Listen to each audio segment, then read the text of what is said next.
সাম্প্রতিক সময়ে সাইবার আক্রমণকারীরা খুব তৎপর হয়ে উঠেছে। যে কোনো সময় হানা দিতে পারে আপনার ব্যাংক অ্যাকাউন্টে, আর এতে নিমিষে উত্তোলন করে নিতে পারে আপনার ব্যাংক অ্যাকাউন্ট থেকে লক্ষ লক্ষ টাকা। তাই একজন ব্যাংক অ্যাকাউন্ট হোল্ডার হিসেবে আপনাকে সবসময় সচেতন থাকতে হবে, কারণ একটু ভুলের জন্যই আপনার অ্যাকাউন্ট থেকে টাকা উত্তোলন হয়ে যেতে পারে।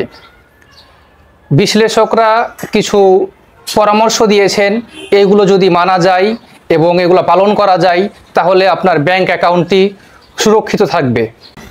আপনি যদি বুঝতে পারেন যে আপনার ব্যাংক অ্যাকাউন্ট থেকে টাকা উত্তোলন করা হয়েছে, তাহলে বিষয়টি আপনি সাথে সাথে ব্যাংক কর্তৃপক্ষকে জানাবেন।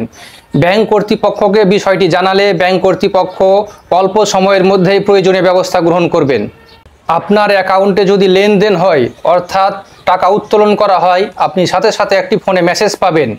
যদি আপনার মনে হয় যে আপনি নিজে লেনদেন করেননি কিন্তু আপনার অ্যাকাউন্ট থেকে টাকা উত্তোলন করা হয়েছে, সেই মেসেজটি ব্যাংক কর্তৃপক্ষকে আপনি জানাবেন এবং সেই মেসেজটি ব্যাংক কর্তৃপক্ষকে আপনি দেখাবেন। ব্যাংক কর্তৃপক্ষকে জানানোর পরও যদি ব্যাংক কর্তৃপক্ষ আপনার বিষয়টি আমলে না নেয় কিংবা প্রয়োজনীয় ব্যবস্থা গ্রহণ না করেন, আপনি সাথে সাথে বাংলাদেশ ব্যাংকে কল করবেন।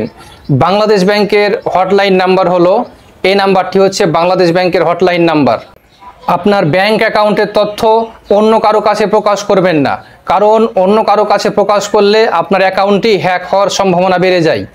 তবে যে বিষয়টি সবচেয়ে বেশি জরুরি সেটি হচ্ছে নিজের সচেতনতা। আপনি যদি সচেতন হন তাহলে আপনার ব্যাংক অ্যাকাউন্টটি অনেক বেশি সুরক্ষিত থাকবে।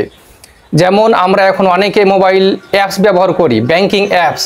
এই অ্যাপসে যে পাসওয়ার্ড থাকে সেটি অবশ্যই স্ট্রং পাসওয়ার্ড হতে হবে এবং সম্ভব হলে প্রত্যেক মাসে পাসওয়ার্ডটি চেঞ্জ করা দরকার।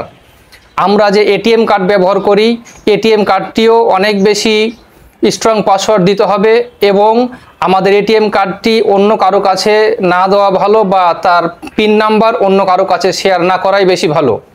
এছাড়াও যদি আপনি বুঝতে পারেন যে আপনার ব্যাংক অ্যাকাউন্ট থেকে টাকা উত্তোলন করা হয়েছে বা আপনার ব্যাংক অ্যাকাউন্টটি হ্যাকিং হয়েছে, তাহলে আপনাদের সুবিধার জন্য আমি বেশ কিছু ব্যাংকের হটলাইন নাম্বার এখানে আমি দিয়ে রাখলাম।